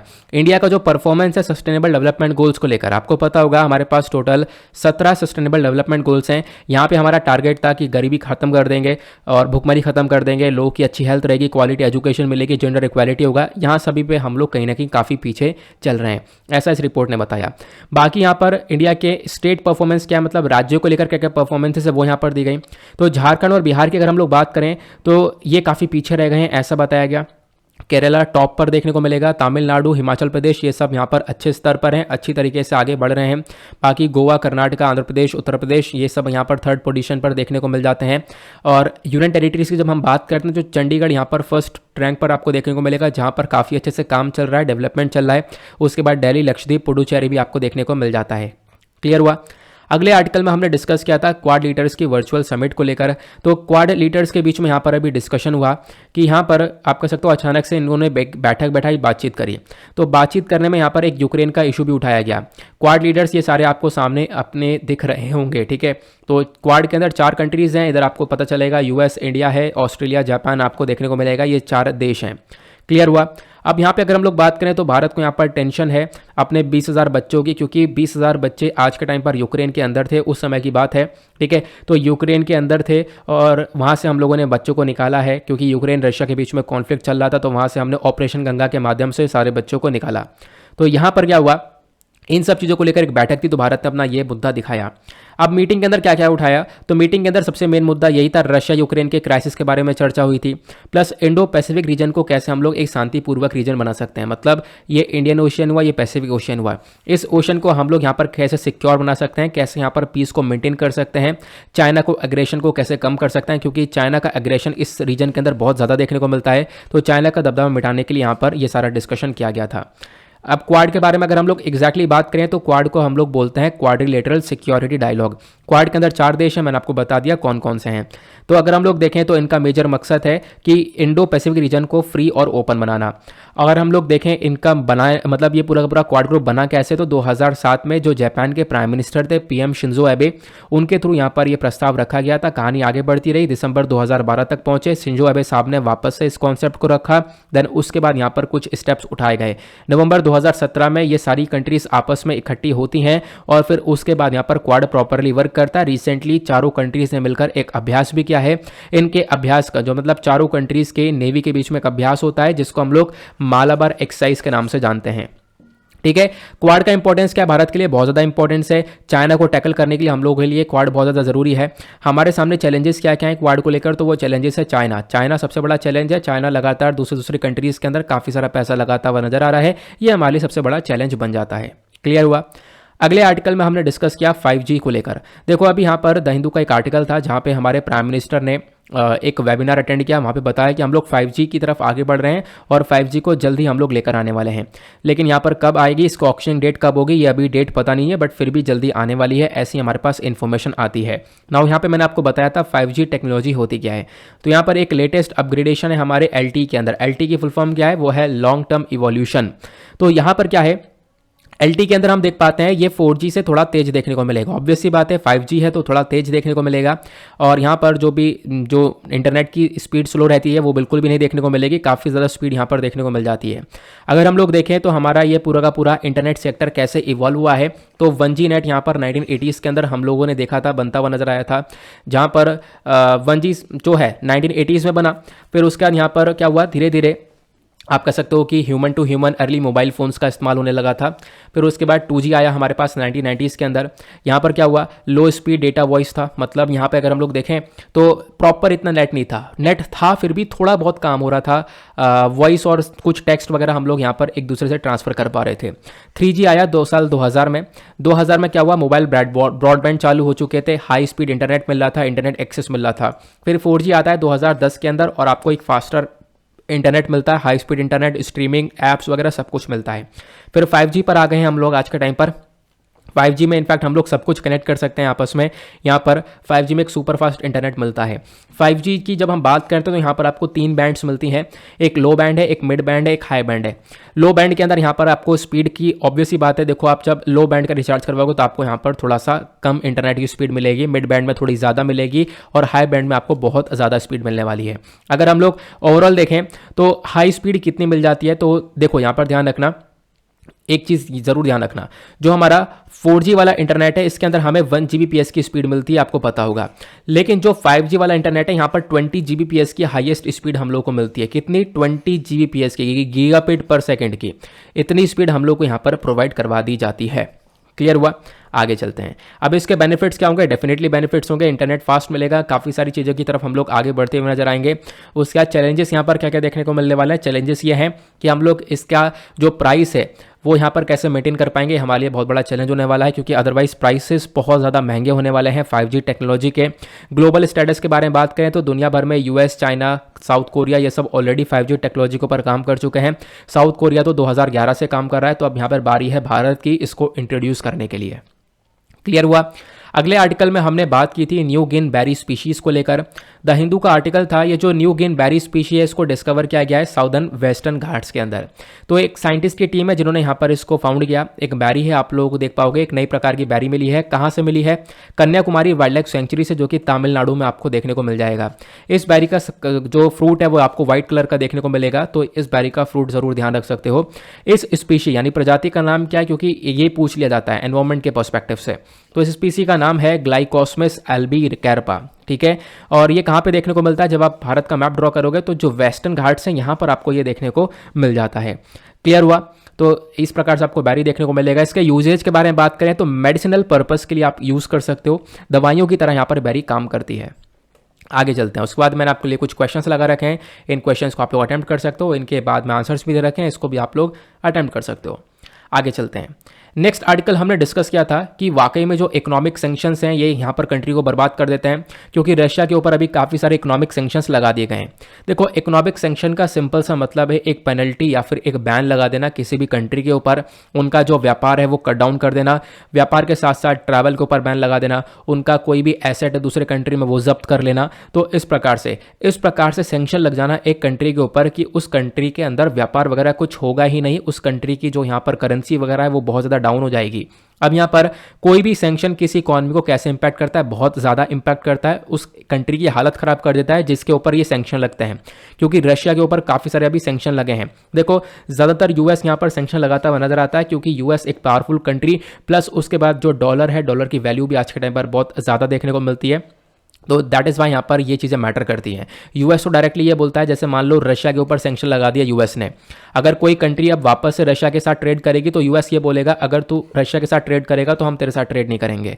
तो ये बेसिकली इसकी वजह से दूसरे कंट्री को भी ये फॉलो करना पड़ता है, और दूसरी कंट्री भी यहाँ पर फिर जिस कंट्री के ऊपर सैंक्शन लगा है उसके साथ ट्रेड नहीं कर पाती है, तो जिस कंट्री के ऊपर सैंक्शन लगा है उसकी हालत और ज़्यादा खराब हो जाती है। अब सैंक्शन कैसे कैसे लगे हैं रशिया के ऊपर, ये मैंने आप लोगों को बताया था। देखो, रशिया को अभी क्या किया गया, जो इसका जो स्विफ्ट ट्रांजैक्शन है, स्विफ्ट कोड से बाहर निकाल दिया गया है। इसका मतलब क्या है? देखो, जब भी हम लोग व्यापार करते हैं, मान लो एक कंट्री है ये रशिया, अब रशिया के देश के अंदर जब ये लोग व्यापार करते हैं, जैसे मान लो चलो इंडिया का एग्जांपल लेते हैं, इंडिया के अंदर जब हम व्यापार करेंगे तो ऑब्वियस सी बात है, व्यापार करेंगे तो पैसे का ट्रांजैक्शन करना होगा, तो पैसे के ट्रांजैक्शन के लिए हम लोग IFSC कोड का इस्तेमाल करते हैं। आपने बहुत बार सुना होगा IFSC कोड चाहिए होता है जब भी आप ट्रांजैक्शन करते होंगे। वैसे ही जब हमने मान लो भारत ने यूएस से ट्रेड किया, यूएस से व्यापार किया, तो हम लोग जब यहाँ पर पेमेंट वगैरह करेंगे, ट्रांजैक्शन होगा, तो यहाँ पर स्विफ्ट कोड लगता है। तो इस वाले स्विफ्ट कोड से रशिया को बाहर निकाल दिया गया। अब रशिया बाहर निकल गया तो कहीं बाहर पेमेंट नहीं कर पाएगा, या रशिया के पास पेमेंट नहीं आ पाएगा, क्योंकि यहाँ पे स्विफ्ट कोड की रिक्वायरमेंट होगी जो कि रशिया अब यूज़ कर नहीं पाएगा। तो ये यहाँ पर एक पहला सैंक्शन रहा। उसके बाद स्विफ्ट से कैंसिल कर दिया गया, मैंने आपको बता दिया। जो रशिया के एसेट्स है वो सारे जब्त कर लिए गए हैं। एयर और मैरीटाइम ट्रांसपोर्ट के ऊपर रिस्ट्रिक्शंस लगा दिया गया है। ठीक है, रशिया के ऊपर यहाँ पर रशिया जो एक्सपोर्ट वगैरह है वो नहीं कर पाएगा। प्लस यहाँ पर रशिया से जर्मनी में नॉर्ड स्ट्रीम 2 पाइपलाइन जाती है। इस पाइपलाइन के माध्यम से रशिया बहुत सारी नेचुरल गैस देता है जर्मनी को और यूरोपियन यूनियन कंट्रीज़ को। तो वो बेसिकली यहाँ पर नेचुरल गैस अब लेने से मना कर दिया जर्मनी ने, तो यहाँ पर भी रशिया को काफ़ी सारा नुकसान होने वाला है। इस प्रकार के सैंक्शन रशिया के ऊपर लगा दिए गए हैं। क्लियर हुआ? अगले आर्टिकल में हमने डिस्कस किया था नो फ्लाई जोन को लेकर। देखो जो नाटो है, नॉर्थ अटलांटिक ट्रीटी ऑर्गेनाइजेशन, तो इसके एक नाटो एक ग्रुप है जिसके अंदर 30 देश आपको देखने को मिलेंगे। तो नाटो से यूक्रेन ने बोला, क्योंकि यूक्रेन के ऊपर रशिया लगातार अटैक कर रहा था, तो यूक्रेन ने यहाँ पर नाटो से बोला कि भाई आप नो फ्लाई जोन डिक्लेयर कर दो। अगर आप लोग नो फ्लाई जोन यूक्रेन के ऊपर डिक्लेयर कर दोगे ना, तो इससे यहाँ पर हम लोग रशिया को रोक सकते हैं। लेकिन नाटो ने यहाँ पर कोई नो फ्लाई जोन डिक्लेयर नहीं किया। क्वेश्चन यह है नो फ्लाई जोन होता क्या है, मैं आप लोग को एक सिंपल से शब्दों में बताने की कोशिश करता हूँ। जैसे मान लो यहाँ पर ये यूक्रेन है, अब यूक्रेन के ऊपर यहाँ पर यूक्रेन ने बोला नो फ्लाई जोन डिक्लेयर कर दो नाटो से, तो नाटो ने मान लो यहाँ पर नो फ्लाई जोन डिक्लेयर कर दिया, तो इस पूरे कंट्री के ऊपर कोई भी यहाँ पर हवाई जहाज़ वगैरह नहीं उड़ाएगा रशिया। ठीक है, अगर रशिया वगैरह यहाँ पर कोई भी यहाँ पर आप जब हवाई जहाज नहीं उड़ा सकता है, इसको नो फ्लाई जोन डिक्लेयर कर दिया जाए। ठीक है, अगर कोई यहाँ पर हवाई जहाज उड़ाता है तो नाटो यहाँ पर उसको अटैक कर देगा। अब यहाँ पे नाटो अगर अटैक कर देता रशिया के, नाटो ने क्यों नहीं अप्रूवल दिया, क्योंकि यहाँ पर अगर रशिया अपना प्लेन उड़ा रहा है, अब रशिया की एयरफोर्स लगातार बॉम्बार्डिंग कर रही है यूक्रेन के ऊपर, लेकिन यहाँ पर अगर नाटो ये नो फ्लाई जोन डिक्लेयर कर देता, रशिया यहाँ पर नहीं रुकता, रशिया तब भी अपने एयरफोर्स को लेकर चलता यूक्रेन पर और एयरफोर्स के थ्रू बॉम्बिंग करता, तो नाटो को मजबूरन यहाँ पर रशिया के एयरप्लेन्स को अटैक करना होता। और अगर यहाँ पर नाटो कहीं ना कहीं रशिया के एयरक्राफ्ट को अटैक करता तो वर्ल्ड वॉर 3 स्टार्ट हो जाता, रशिया भी यहाँ पर इसके रिस्पॉन्स में अटैक करना चालू करता। तो इसकी वजह से यहाँ पर नाटो ने इसको नहीं लगाया नो फ्लाई जोन को। क्लियर हुआ। अगर हम लोग देखें तो नो फ्लाई जोन कब कब लगा है, तो पहले भी लग चुका है। इतिहास में देखें तो लिबियन वॉर हुआ था, लिबिया के अंदर एक सिविल वॉर गृह युद्ध चला था, तब नो फ्लाई जोन को लगाया गया था। नो फ्लाई जोन के अंदर क्या कोई से भी प्लेन को अलाउ नहीं किया जाएगा, तो देखो जो भी ह्यूमैनिटेरियन असिस्टेंस मतलब लोगों को सपोर्ट करने के लिए या फिर कोई खाना वगैरह आया, क्योंकि ऑब्वियस सी बात है जब कुछ वॉर स्केल पर काम हो रहा हो तभी यहाँ पर नो फ्लाई जोन लगता है। तब सिचुएशन किसी कंट्री के अंदर खराब हो गई है तब नो फ्लाई जोन लगाया जाता है। तो वहाँ पर क्या है, सप्लाई करने के लिए, फूड की सप्लाई करने के लिए, सपोर्ट करने के लिए, कुछ पैसा प्रोवाइड करवाने के लिए हम लोग प्लेन उड़ा सकते हैं, बाकी किसी पर्पज़ के लिए प्लेन नहीं उड़ाया जाएगा। क्लियर हुआ। नो फ्लाई जोन के बारे में आर्टिकल आया था। उसके बाद अगले आर्टिकल में हमने डिस्कस किया था कि जो लगातार ऑयल के प्राइसेस बढ़ रहे हैं इससे इंडिया के ऊपर क्या यहाँ पर इफेक्ट देखने को मिल रहा है, क्योंकि यहाँ पर हमने देखा कि जो ऑयल के प्राइसेस वो लगभग $140 बैरल तक यहाँ पर पहुँच चुका है। तो एक स्टैगफ्लेशन देखने को मिला है। स्टैगफ्लेशन एक ऐसी कंडीशन है जहां पर लोगों की इनकम तो जनरेट हो रही है, लेकिन लोगों की इनकम के साथ साथ यहाँ पे अगर हम लोग बात करें तो लोगों की इनकम तो एक जगह थमी भी है, लेकिन महंगाई दूसरी तरफ तेजी से बढ़ती जा रही है, प्राइस बढ़ते जा रहे हैं, तो वो कहलाता है हमारा स्टैगफ्लेशन। तो यहाँ पर स्टैगफ्लेशन कैसे इफेक्ट करता है, बहुत बुरा इफेक्ट करता है। अगर हम इसका एग्जाम्पल देखें तो 1970 में जो ओपेक कंट्रीज हैं, organization of petroleum exporting countries, OPEC countries ने यहाँ पर कार्टेल की तरह काम किया। कार्टेल की तरह काम करने का मतलब यह है, ये देखो ये जो कंट्रीज हैं ओपेक कंट्रीज, इसके अंदर वो देश हैं जो कि तेल को प्रोड्यूस करते हैं, कच्चा तेल निकालते हैं और फिर उसके बाद बेचते हैं, जिनसे भारत भी कच्चा तेल खरीदता है। तो इन सब कंट्रीज ने डिसाइड किया हम तेल का सप्लाई करना बंद कर देंगे, सब ने एक साथ मिलकर डिसाइड किया। तो यहाँ पर तेल का सप्लाई करना बंद कर दिया, तो जो भी तेल मार्केट में बचा था उसके दाम बहुत ज़्यादा बढ़ गए थे। तो ऐसा पहले भी देखने को मिला है। ठीक है, तो इंडिया के अंदर भी यहाँ पे हम लोग बात करें तो 2019 में हमने देखा है इसी प्रकार से इन्फ्लेशन वगैरह बढ़ा था, ऐसा यहाँ पर बताया जाता है। हमारी जो जीडीपी है वो बहुत बुरी तरह से अफेक्ट हुई थी। अगर हम लोग देखें 2016-17 में हमारी जीडीपी यहाँ पर 8% की थ्रू मतलब गिरती हुई नजर आ रही थी, फिर उसके बाद यहाँ पर 2019-20 में यहाँ पर थोड़ा सा कम तेजी से गिरती हुई नजर आई है। नाउ करेंटली हमारी जीडीपी ग्रो हो रही है, लेकिन बहुत ही ज़्यादा स्लो गति से ग्रो होती हुई नजर आ रही है। तो यहाँ पर कंसर्न वाली बात तो है डेफिनेटली, क्योंकि हम लोग रशिया से बहुत सारा तेल परचेज करते हैं।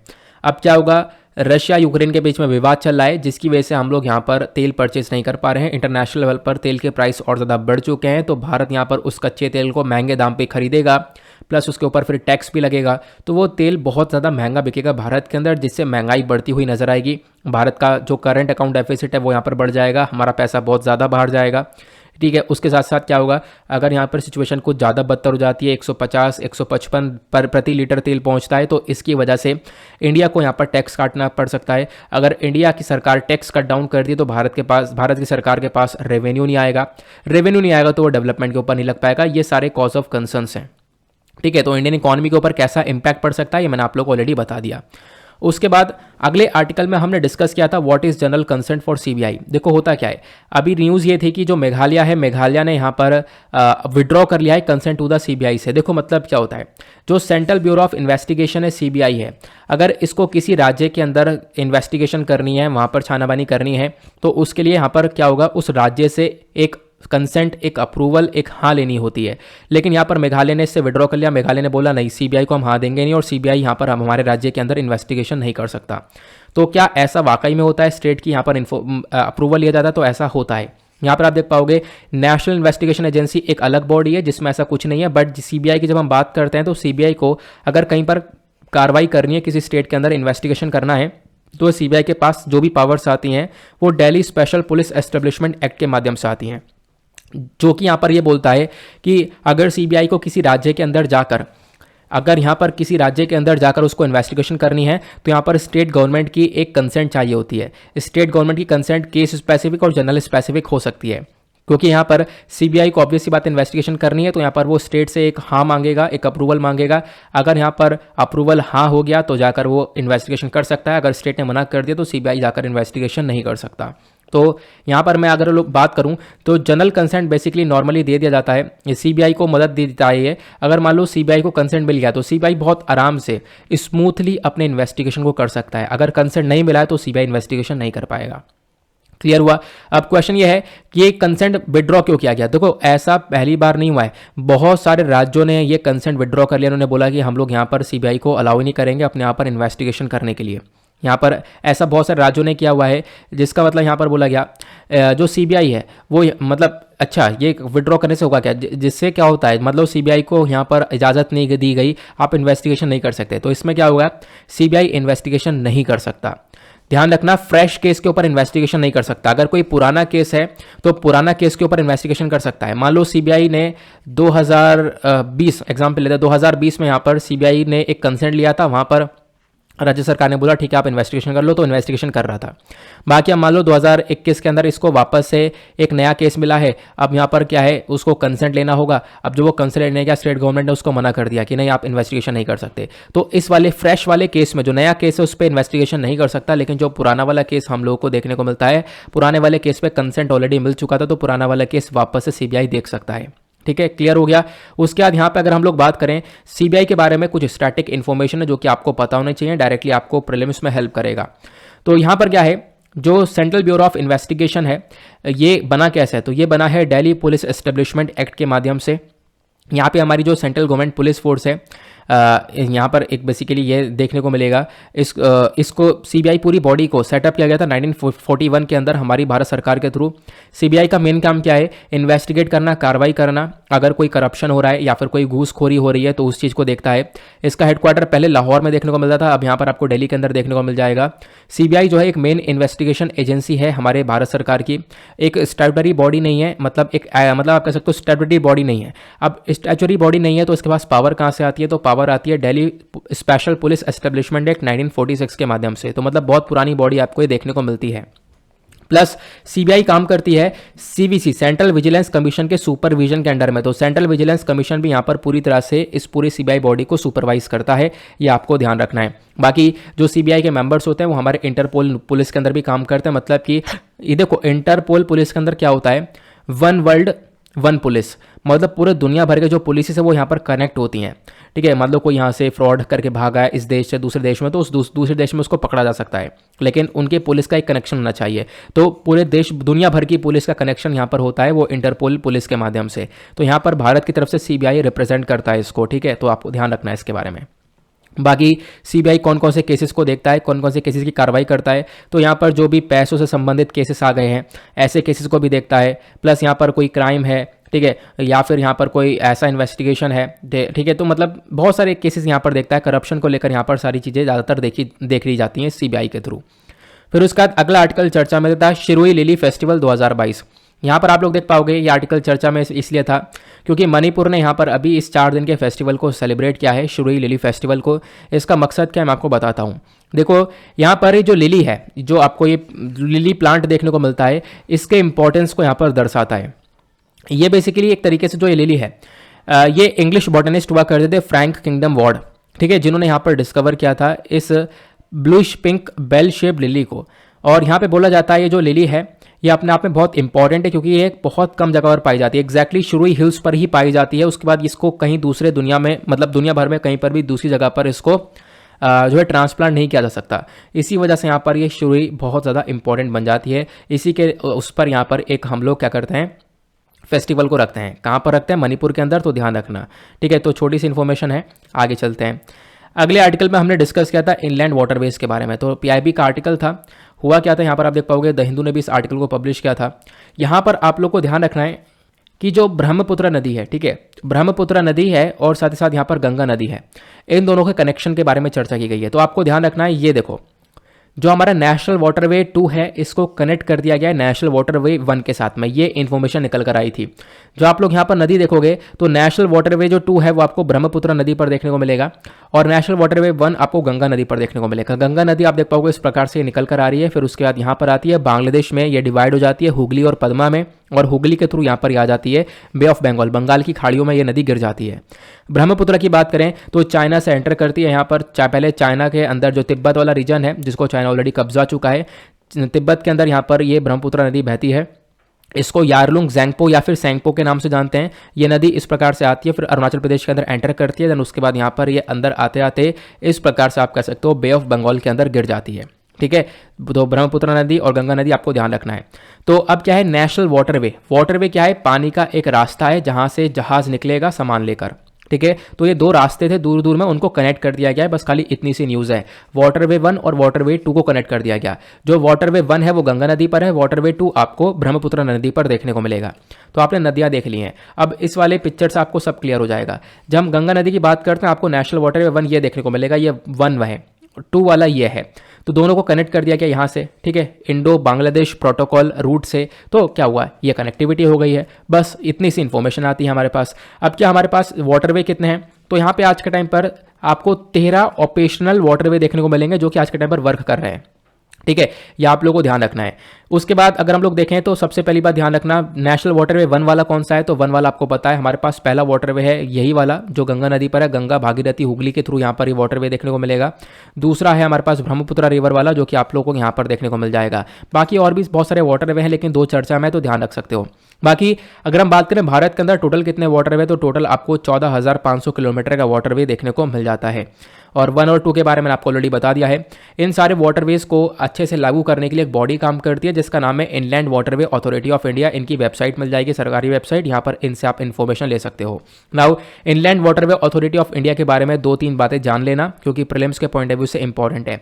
इनलैंड वाटरवे ऑफ इंडिया एक स्टैट्यूटरी बॉडी आपको देखने को मिलती है। इसको बनाया गया था inland waterway India, inland waterway authority of India act 1985 के माध्यम से। इस एक्ट के माध्यम से ये बॉडी बनी थी और इसका हेडक्वार्टर आपको नोएडा के अंदर देखने को मिल जाता है। प्लस यहाँ पर इस कौन सी मिनिस्ट्री के अंडर में आता है, तो ministry of ports shipping and waterway के अंडर में आता है। क्लियर हुआ? तो इस प्रकार से हरी झंडी दिखाकर इन दोनों एरियाज को कनेक्ट कर दिया गया है। तो इनलैंड वाटरवे ऑफ इंडिया का स्कोप क्या है, तो देखो आज के टाइम पर भी हम लोग क्या करते हैं, 55 मिलियन जो टन है कार्गो का वो हम लोग हर साल मूव करते हैं, हर साल इस पर्टिकुलर वाटरवे ट्रांसपोर्ट्स करके। क्योंकि होता क्या है, जो ये जहाज़ हैं, जहाज़ के माध्यम से जब हम लोग सामान इधर से उधर लेकर जाते हैं तो बहुत सस्ता पड़ता है। अगर हम लोग हवा के माध्यम से, हवाई जहाज के माध्यम से लेकर जाएं तो वो बहुत महंगा पड़ेगा। तो जहाज़ के माध्यम से काफ़ी सस्ता पड़ता है, ये हमारे लिए एक अच्छा सोर्स बन जाता है। तो इसके लिए वाटरवे होना भी बहुत ज़्यादा आवश्यक है। ठीक है, और इसके फ़ायदे क्या होंगे, तो पहली बात बहुत सस्ते में ट्रांसपोर्ट हो जाएगा और आराम से आप लोग स्मूथली अपने ट्रांसपोर्ट को कर सकते हो। आगे बढ़ते हैं। नेक्स्ट आर्टिकल में हमने सावित्रीबाई एंड ज्योतिराव फुले जी के बारे में चर्चा की थी। आप देख पाओगे इंडियन एक्सप्रेस का यह आर्टिकल है, चर्चा में था। जो महाराष्ट्र के गवर्नर हैं इन्होंने यहाँ पर मजाक वगैरह बना दी थी सावित्रीबाई और ज्योतिराव फुले जी की। ठीक है, तो इसी वजह से यहाँ पर ये काफ़ी चर्चा में आ चुके थे। तो अब हम लोग डिस्कस करेंगे आखिरकार हुआ क्या था, और मतलब हम लोग अपने एग्जामिनेशन के पर्सपेक्टिव से बात करेंगे क्योंकि जीएस पेपर 1 के अंदर इंपॉर्टेंट पर्सनैलिटी का एक टॉपिक आपको देखने को मिलेगा। तो सावित्रीबाई और ज्योतिराव फुले जी कौन थे मैं आपको बताता हूँ। 1840 की बात है। 1840 में यहाँ पर इनकी एक चाइल्ड मैरिज यानी कि बाल विवाह होता है। बाल विवाह उस समय कॉमन हुआ करता था, बहुत ज़्यादा आम हुआ करता था। तो सावित्रीबाई जी और ज्योतिराव फुले जी का बाल विवाह हो गया था। उस समय जो ज्योतिराव जी थे, यहाँ पे अगर हम लोग देखें तो इनकी उम्र 13 साल हुआ करती थी, सावित्रीबाई जी की यहाँ पर 10 साल उम्र हुआ करती थी। अब जब इनका विवाह हो गया, आगे कहानी आगे बढ़ती रही। बाद में इन्होंने यहाँ पर पूरी तरह से इन चीज़ों को देखते हुए यहाँ पर बोला अब हम लोग चाइल्ड मैरिज के अगेंस्ट में रहेंगे। तो बाल विवाह के अगेंस्ट में उन्होंने काफ़ी सारे स्टेप्स उठाए। प्लस यहाँ पर जो विधवा हुआ करती थी उनकी वापस से रीमैरिज करवाने के ऊपर इनका बहुत बड़ा फोकस रहा। ठीक है, अगर हम लोग बात करें अलग अलग इन दोनों के बारे में, तो जब हम ज्योतिराव फुले जी के बारे में बात करते हैं तो एक इंडियन सोशलिस्ट एक्टिविस्ट थे।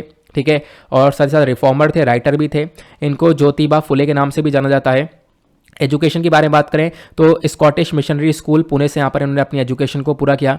उसके बाद यहाँ पर क्या हुआ, काफ़ी सारी बुक्स लिखी, अलग अलग पब्लिकेशन है, पब्लिकेशन के नाम आप लोग एक बार पीडीएफ में देख सकते हो। इनको महात्मा का टाइटल दिया गया 11 मई 1888 में। उसके बाद सोशल रिफॉर्म्स काफ़ी सारे लेकर आए। जो गर्ल्स थी, गर्ल्स को एजुकेशन देने में काफ़ी बिलीव करते थे, बोलते थे यहाँ पर गर्ल्स को एक एजुकेशन मिलनी चाहिए। इन्होंने अपने वाइफ को खुद एजुकेट किया, ठीक है, अपने घर पर एजुकेट किया और बाकी यहाँ पर इनको एक टीचर बनाया ताकि ये और भी बहुत सारे स्टूडेंट्स को और भी बहुत सारे जो गर्ल्स हैं उनको एजुकेट कर पाएँ, ठीक है। बाकी यहाँ पर इन्होंने जो बहुत छोटी सोच वाले लोग हुआ करते थे, ठीक है, रूढ़ीवादी सोच वाले लोग हुआ करते थे, उनको अटैक किया, उनको यहाँ पर मतलब उनसे काफ़ी हद तक मतलब यहाँ पर सोसाइटी को बचाया। साथ ही साथ यहाँ पर इन्होंने कुछ अवेयरनेस कैंपेन्स को स्टार्ट किया, जागरूकता वाले कैंपेन्स को फैलाया इन्होंने, ठीक है। और इसकी चीज़ों की वजह से बी आर अम्बेडकर और महात्मा गांधी जी भी काफ़ी इंस्पायर हुए, ठीक है। तो अब यहाँ पे हमने बात करी अभी ज्योतिराव फुले जी के बारे में। अब हम लोग बात करेंगे सावित्रीबाई फुले जी के बारे में। तो 1852 में सावित्रीबाई फुले जी ने एक प्रोग्राम स्टार्ट किया था जिसका नाम था महिला सेवा मंडल। इस प्रोग्राम के माध्यम से क्या हुआ, जो वेमेन के हक हैं उनको यहाँ पर इन्होंने बताया, वेमेन के हक के बारे में जागरूकता फैलाने के ऊपर काम किया। इन्होंने यहाँ पर एक काव्या फुले नाम का एक काव्य फुले नाम का एक तरीके से पब्लिकेशन पब्लिश किया था। साथ ही साथ यहाँ पर भवन काशी सुबोध रत्नाकर यहाँ पर इन्होंने पब्लिश किया 1892 के अंदर। इन्होंने अपनी पोयम में गो गेट एजुकेशन के अंदर पूरी तरह से फोकस किया कि जो वेमेन है, वेमेन को बेसिकली यहाँ पर एजुकेशन की तरफ आगे बढ़ाया। प्लस यहाँ पर बहुत सारे ऐसे लोग जिनको दबाया जा रहा था उनको यहाँ पर सोसाइटी में उठाने के लेकर काम किया। क्लियर हुआ, ये ध्यान रखना। फिर उसके बाद अगले आर्टिकल में हमने डेमोक्रेसी रिपोर्ट 2022 के बारे में चर्चा की थी। तो न्यूज़ ये थी, एक लेटेस्ट रिपोर्ट आई है, कहाँ से, वीडैम इंस्टीट्यूट से। वीडैम इंस्टीट्यूट जो कि स्वीडन यूनिवर्सिटी ऑफ गोथनबर्ग की है, यहाँ पर इन्होंने एक रिपोर्ट पब्लिश करी, डेमोक्रेसी रिपोर्ट 2022। और इस रिपोर्ट को अलग अलग कैटेगरी के अंदर रखा, लिबरल डेमोक्रेसी, इलेक्टोरल ऑटोक्रेसी और क्लोज्ड ऑटोक्रेसी। तो मतलब यहाँ पर डेमोक्रेसी और ऑटोक्रेसी दो चीज़ों के बारे में आपको जानना है। जब हम बात करते हैं डेमोक्रेसी की, तो देखो डेमोक्रेसी में क्या होता है, जो देश के नागरिक होते हैं वो उनके पास पावर्स होती हैं, वोट देकर वो अपनी सरकार को बैठाते हैं। लेकिन ऑटोक्रेसी में क्या होता है, ऑटोक्रेसी में एक व्यक्ति यहाँ पर पूरी तरह से सब कुछ रूल करता है, ठीक है। तो ऑटोक्रेसी में एक ही व्यक्ति सब कुछ रूल करता हुआ नजर आता है। डेमोक्रेसी बात करें तो डेमोक्रेसी ग्रीक वर्ड से निकल कर आता है डेमोस। डेमोस मतलब होता है पीपल्स, एंड क्रेटोस, क्रेटोस मतलब होता है पावर और अथॉरिटी, तो मतलब लोगों के पास पावर्स होती हैं। ऑटोक्रेसी यहाँ पर एक ग्रीक वर्ड से निकल कर आया ऑटो, ऑटो मतलब सेल्फ और क्रेटोस मतलब पावर और अथॉरिटी, ठीक है। तो मतलब एक इंसान के पास खुद के पास पावर हो। तो इस रिपोर्ट ने बताया जो स्वीडन है, स्वीडन यहाँ पर एक टॉप कंट्री आपको देखने को मिलेगा जहाँ पर प्रॉपर डेमोक्रेसी है। इंडिया के अंदर यहाँ पर कहीं ना कहीं ऑटोक्रेटाइजेशन स्टार्ट हो चुका है, ऐसा यहाँ पर बताया गया। भारत की रैंक यहाँ पर काफ़ी बॉटम में देखने को मिलती है। साउथ एशिया के अंदर भारत काफ़ी बॉटम में रहता है। तो भारत के अंदर डेमोक्रेसी तो है लेकिन प्रॉपर डेमोक्रेसी देखने को मिलेगी नहीं, ऐसा बताया गया। प्लस यहाँ पर ऑटोक्रेटाइजेशन भी काफ़ी बढ़ चुका है, मतलब देशों के अंदर बहुत सारे देश ऐसे हैं जहाँ पर क्या हो रहा है, मिलिट्री को आ चुका है, एक व्यक्ति यहाँ पर पूरी तरह से सारी चीज़ों को रूल कर रहा है। जैसे एग्जाम्पल दिया गया चाड, गिनी, माली के साथ साथ म्यांमार आपको देखने को मिलेगा जहाँ पर एक लीडर पूरी तरह से सब कुछ रूल करता हुआ नजर आ रहा है, ठीक है, ये आपको देखने को मिलेगा। फिर उसके बाद यहाँ पर काफ़ी सारी ऑटोक्रेसीज मतलब काफ़ी सारे ऐसे देश है जहाँ पर डिक्टेटरशिप आ चुकी है, मतलब एक तानाशाह पूरी तरह से रूल कर रहा है, ऐसा भी यहाँ पर इंफॉर्मेशन आती है हमारे पास, ठीक है, ये आप देख पाओगे। तो इलेक्टोरल ऑटोक्रेसी क्या होती है मैंने आपको बता दिया। ऑटोक्रेसी डेमोक्रेसी के बीच में डिफरेंस क्या होता है ये आपको समझना था, आई होप आप समझ गए होंगे। अगले आर्टिकल में हमने डिस्कशन किया था समर्थ इनिशिएटिव के बारे में। तो हुआ क्या है, रिसेंटली हमने अभी इंटरनेशनल वुमेन्स डे को सेलिब्रेट किया। इंटरनेशनल वुमेन्स डे को 8 मार्च को बनाया जाता है, आपको ध्यान रखना है इसके बारे में। उसके साथ साथ यहाँ पर इसी स्पेशल डे पर समर्थ इनिशिएटिव को लॉन्च किया। इस इनिशिएटिव के अंदर क्या होगा, वुमेन्स को हम लोग रिप्रेजेंटेशन देने वाले हैं, खासकर जो विमेन एंटरप्रेन्योर्स हैं। और अगर विमेन एंटरप्रेन्योरशिप की तरफ बढ़ती हैं, आगे बढ़ना चाहती हैं, तो उनको आगे हम लोग बढ़ावा देने के ऊपर फोकस करने वाले हैं। यहाँ पर हमने क्या किया, हमने जो हमारी खासकर जो मिनिस्ट्री है micro small and medium enterprise की, इन्होंने फोकस किया कि जो 20% सीट्स हैं वो हम लोग वेमेन के लिए रखेंगे, उनको स्किल्स प्रोवाइड करवाने के लिए। इस इनिशिएटिव के माध्यम से जो मिनिस्ट्री ऑफ एमएसएमई इसने फोकस किया कि हम लोग स्किल डेवलपमेंट के ऊपर फोकस करेंगे और वेमेन को हम लोग यहाँ पर स्किल्स प्रोवाइड करवाएंगे, ठीक है, ये यहाँ पर फोकस रखा गया। और उसके बाद यहाँ पर इंटरनेशनल वुमेन्स डे के बारे में हमने चर्चा करनी है। तो इसको हम लोग साल में 8 मार्च को सेलिब्रेट करते हैं। इसका मेजर मकसद है कि वुमेन्स की अचीवमेंट का सेलिब्रेशन करना, वुमेन इक्वालिटी को लेकर हम लोग एक जागरूकता फैलाएं, जेंडर इक्वालिटी को लेकर जागरूकता फैलाएं और फीमेल के लिए हम लोग यहाँ पर फंड रेज करें, ऐसा यहाँ पर फोकस रखा जाता है। वुमेन्स डे के इतिहास के बारे में बात करें तो वुमेन डे को पहली बार सेलिब्रेट किया गया था 1911 में क्लारा जैक्टिन के थ्रू। तो ध्यान रखना, एक जर्मन पर्सन हुआ करते थे। इंटरनेशनल वुमेन डे को हम लोग सेलिब्रेट करते, पहली बार हमने सेलिब्रेट किया था हमारे यूनाइटेड नेशन के थ्रू पहली बार सेलिब्रेट किया गया था 1975 के अंदर। जो 2022 के अंदर अभी इस डे को सेलिब्रेट किया गया, इसका थीम क्या है? तो इसका थीम है gender equality for uh sustainable tomorrow. ठीक है, फिर कुछ डेटा यहाँ पर था जिसमें बताया गया लगभग 2.7 बिलियन जो वुमेन्स हैं वो अपने पसंद की जॉब नहीं कर पा रही हैं, उनके ऊपर काफ़ी सारे रिस्ट्रिक्शंस थोप दिए जा रहे हैं। प्लस आज के टाइम पर 2019 का डेटा ये बताता है कि जो पार्लियामेंट है वहाँ पर भी 25% से कम वेमेन देखने को मिलेंगी। प्लस हर 3 में से एक वेमेन जो है जेंडर बेस्ड वायलेंस को यहाँ पर सफ़र कर रही है। तो वेमेंस के रिगार्डिंग ये हमारे पास कुछ डेटा भी आता है, तो ध्यान रखना इसको लेकर। बाकी यहाँ पर अगर हम बात करें वेमेंस की प्रोटेक्शन के लिए हमारे संविधान में क्या क्या लिखा हुआ है, तो फंडामेंटल राइट की जब हम बात करते हैं तो आर्टिकल 14 यहाँ पर बात करता है राइट टू इक्वालिटी को लेकर कि सभी को एक समान यहाँ पर ट्रीट करना चाहिए, राइट। और फिर उसका आर्टिकल 15 का जो यहाँ पर क्लॉज 1 है वो बात करता है नो डिस्क्रिमिनेशन को लेकर, किसी के प्रति भेदभाव ना हो। फिर आर्टिकल 15 का क्लॉज 3 यहाँ पर बात करता है कि जो वेमेन है वेमेन के फेवर में यहाँ पर काफ़ी सारे प्रोविजंस होने चाहिए। उसके बाद हमारे पास हमारे हक भी हैं, फंडामेंटल ड्यूटीज़ हैं। फंडामेंटल ड्यूटीज़ के अंदर article 51 A clause A sub clause ई बात करता है कि वेमेन के प्रति, वेमेन की मर्यादा के प्रति यहाँ पर कोई भी अपमानजनक स्टेप नहीं उठाना चाहिए। ठीक है, ये आप देख पाओगे। बाकी हम लोग वेमेन के प्रति हमारे सरकार के क्या क्या इनिशिएटिव है तो आप देख पाओगे। Protection of women from domestic violence act 2005 हो गया, डॉरी प्रोहिबिशन एक्ट 1961 हो गया, sexual harassment of women at work place आपको देखने को मिल जाएगा। तो ये अलग अलग स्टेप्स उठाए जा रहे हैं सरकार के थ्रू ताकि क्या कर सकें हम लोग वेमेन को एक प्रोटेक्शन दे सकें। फिर उसके बाद वेमेन के प्रति कौन कौन सी स्कीम्स आज के टाइम पर देखने को मिलेंगे जो कि सरकार ने चलाई हैं, वो है महिला ए हाथ। उसके बाद gender advancement for transforming institution आपको ये देखने को मिलेगा। और प्लस दुनिया में कौन कौन से कॉन्फ्रेंसेस हो रहे हैं वेमेन को लेकर, तो आपको ध्यान रखना है अभी तक 4 बड़े बड़े कॉन्फ्रेंस हुए हैं दुनिया में। एक हुआ है मैक्सिको सिटी के अंदर 1975 में, दूसरा कोपेनहेगन में 1980 में, तीसरा नायरोबी में 1885 में, 1985 में, और चौथा बीजिंग में 1995 के अंदर। जो चौथा वर्ल्ड कॉन्फ्रेंस ऑन वेमेन था ये यहाँ पर बीजिंग के अंदर हुआ था, ध्यान रखना। और ये अपने आप में सबसे बड़ा कॉन्फ्रेंस हुआ था ऐसा बताया जाता है। जो बीजिंग डिक्लेरेशन आपको ये देखने को मिलता है, यहाँ पर मेजर फोकस ये रखा गया था कि वेमेन एम्पावरमेंट के ऊपर फोकस रखा जाए, जो वेमेन से खासकर उनको पावर्स देनी चाहिए। उसके बाद अगले आर्टिकल में हम लोगों ने स्लिनेक्स 2022 के बारे में डिस्कशन किया था। तो श्रीलंका इंडिया के बीच में एक बायलैटरल मैरीटाइम अभ्यास हुआ है जिसको लेकर आर्टिकल में बताया गया। नवा एडिशन हुआ है India Sri Lanka bilateral maritime exercises का, ये ध्यान रखना। ये कहाँ पे हुआ है? ये विशाखापत्तनम में हुआ है। और मैंने आपको बताया नवा एडिशन हुआ है तो चर्चा में है। इससे पहले 8वां एडिशन हुआ था, कब? साल 2020 अक्टूबर के महीने में श्रीलंका के अंदर ही हुआ था। ये आप देख पाओगे श्रीलंका का मैप, यहाँ पर श्रीलंका और इंडिया के बीच में आपको गल्फ ऑफ मन्नार देखने को मिलता है, बीच में पाक स्ट्रेट भी आपको देखने को मिल जाता है। अगर हम लोग बात करें, ये जो एक्सरसाइज है ये 2 फेज में हुई है, एक का नाम दिया गया हार्बर फेज, दूसरे का नाम सी फेज। इसमें ज़्यादा डिटेल में जाने की आवश्यकता है नहीं। अब बात करें इसमें कौन कौन था, तो श्रीलंका की तरफ से यहाँ पर जो श्रीलंकन नेवल शिप था सयूरला यहाँ पर देखने को मिल रहा था। भारत की साइड से भारत का नेवल शिप था किर्च, ठीक है। उसके बाद और क्या क्या पार्टिसिपेट किया इसके अंदर, तो इंडियन नेवल शिप ज्योति ने पार्टिसिपेट किया। उसके बाद हमारा एक एडवांस लाइट हेलीकॉप्टर भी था, चेतक हेलीकॉप्टर थे, और डॉनियर मैरीटाइम पेट्रोल एयरक्राफ्ट, मतलब एक ऐसा एयरक्राफ्ट जो कि दस्तक मारने के लिए काम करता है। तो अलग अलग यहाँ पर हमारे जो इक्विपमेंट्स है, डिफेंस इक्विपमेंट्स, उन्होंने पार्टिसिपेट किया था इस अभ्यास के अंदर। इस अभ्यास का मेजर मकसद क्या था कि हम लोग क्या कर सके, दोनों कंट्रीज़ के बीच में कोऑपरेशन को बढ़ा सकें, अंडरस्टैंडिंग को बढ़ा सकें। और स्लिनेक्स का मेजर यहाँ पर फोकस यही है कि ऑब्वियस ही बात है, देखो जब यहाँ पर 2 कंट्रीज़ की नेवी या फिर कोई भी अभ्यास हो रहा है, कोई भी युद्ध अभ्यास हो रहा है, तो आपस में बैठ कर ये युद्ध अभ्यास कर रहे हैं, काफ़ी कुछ नया सिखा रहे हैं, जिसकी वजह से इनके रिलेशंस अपने आप में डेवलप होते हुए चले जाते हैं। फिर उसके बाद यहाँ पर आपको ध्यान रखना है, एक और आर्टिकल चर्चा में था, वो था एक्सरसाइज वायु शक्ति। अभी तो हमने स्लिनेक्स के बारे में पढ़ा, अब बात करते हैं वायु शक्ति के बारे में। द हिंदू का आर्टिकल आपको ये देखने को मिलेगा, पिछले सप्ताह चर्चा में था। तो हुआ क्या है, यूक्रेन और रशिया के डिस्प्यूट के बीच में जो ये वायु शक्ति अभ्यास होना था, तो बेसिकली यहाँ पर एक एयर शो होना था, वो यहाँ पर भारत ने पोस्टपोन कर दिया है, ठीक है। ये जो अभ्यास है ये पहले भी हुआ है, कहाँ पे हुआ था? राजस्थान के पोखरान रीजन में। आप देख पाओगे ये राजस्थान का मैप हुआ, और इसमें यहाँ पर जैसलमेर में आपको पोखरान रीजन देखने को मिल जाएगा। एग्जैक्टली आप देख पाओगे ये वाला जो रीजन है यहाँ पर, ये एक तरीके से हुआ था यहाँ पर पहले वायु शक्ति।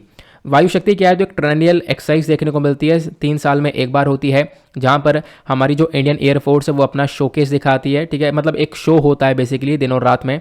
यहाँ पर हेलीकॉप्टर्स, ट्रांसपोर्ट एयरक्राफ्ट और ड्रोन्स वगैरह सभी चीज़ होती हैं जो कि एक एयर शो को कंडक्ट करती हैं।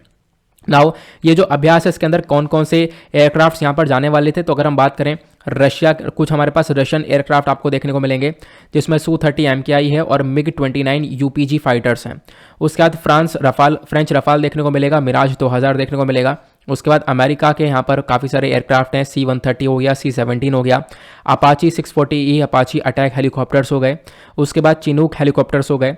उसके बाद हमारी कंट्री के थ्रू खुद के बनाए हुए यहाँ पर काफ़ी सारे एयरक्राफ्ट हैं, जिसमें लाइट कॉम्बैट एयरक्राफ्ट हो गया तेजस, उसके बाद एडवांस लाइट हेलीकॉप्टर हो गया ध्रुव, उसके बाद यहाँ पर लाइट कॉम्बैट हेलीकॉप्टर्स आपको देखने को मिल जाएंगे। ये सब यहाँ पर पार्टिसिपेट करने वाले थे इसके अंदर। आई होप आपको यहाँ पर ये सारी चीज़ें अच्छे से क्लियर हो चुकी हैं ना। उसके बाद यहाँ पर इन क्वेश्चंस को आप लोग अटेम्प्ट कर सकते हो, इनके आंसर्स आपको यहाँ पर प्रोवाइड करवा दिए गए हैं। देन आई होप आपको सब कुछ अच्छे से क्लियर हो चुका है, आपका रिवीजन हो चुका है। नाउ इसी के साथ हम लोग करेंगे अपने लेक्चर को समाप्त और मिलेंगे आप लोगों से नेक्स्ट वीडियो में। अब यहाँ पर आपको पता होगा ये मंडे से लेकर फ्राइडे तक सारे आर्टिकल डिस्कस कर लिए गए। सैटरडे के कुछ आर्टिकल बचे हैं जो कि हम लोग यहाँ पर मंडे में रिवाइज करेंगे, क्योंकि हम लोग क्या करते हैं रिवीजन हर दिन लेकर चलते हैं, तो लास्ट में यहाँ पर कुछ आर्टिकल रह जाते हैं जो कि हम लोग मंडे में रिवाइज करते हैं। तो 1 घंटे में आपको सब कुछ क्लियर करवा दिया गया, बहुत सारे आर्टिकल्स हमने सब कुछ डिटेल में ही देखे हैं, ठीक है। तो आपको डेफिनेटली हेल्प करेगा वीडियो। तो आज के लिए bye bye, have a nice day, thank you and जय हिंद।